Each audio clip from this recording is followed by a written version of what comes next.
আসসালামু আলাইকুম, আমি হাবিবুর রহমান। শুরু করছি ZH টেলিভিশনের নিয়মিত সংবাদ।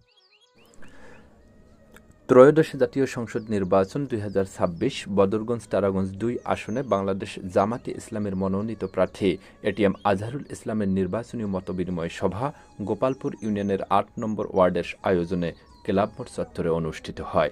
এ সময় 8 নম্বর ইউনিটের সভাপতি মুসলিম মিয়ার সঞ্চালনায় ও ওয়ার্ড সভাপতি মাওলানা মহসিন আলীর সভাপতিত্বে প্রধান অতিথি হিসেবে বক্তব্য রাখেন বাংলাদেশ জামাতে ইসলামী গোপালপুর ইউনিয়ন শাখার সভাপতি রুহুল আমিন। বিশেষ অতিথি হিসেবে বক্তব্য রাখেন বাংলাদেশ জামাতে ইসলামের গোপালপুর ইউনিয়ন শাখার সাধারণ সম্পাদক আজিজার রহমান।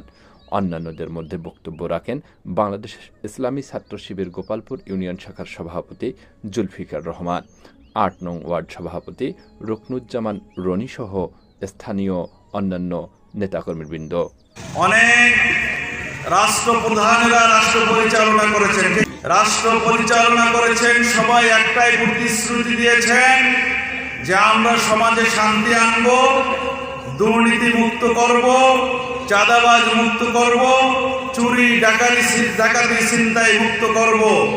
এই প্রতিশ্রুতি দিয়েই এই 53 বছর ধরে আমাদের রাষ্ট্রপ্রধানেরা ক্ষমতায় এসেছিলেন। ঠিক আপনারাই বলুন, 53 বছরে বাংলাদেশ থেকে দুর্নীতি কি পালিয়ে গেছে না বেশি হয়েছে?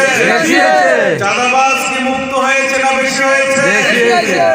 এটার কারণ হচ্ছে একটাই, যারাই শাসন করেছে তারাই আল্লাহর দেওয়া সংবিধান কোরআনকে পিছনে রেখে মানুষের দেওয়া সংবিধান দ্বারা দেশ পরিচালনা করেছে।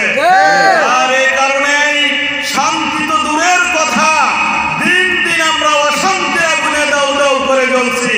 কিছু সংখ্যক নমিনেশন পত্র বাতিল হয়েছে, তাই নয়?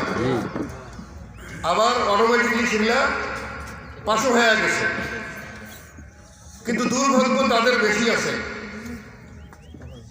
ছোট থেকে শুরু করি একবারে উপর পর্যায়ে যেটা, ওখানেও ভেজাল আছে। Nisaruddin Ahmed, news desk, ZH television.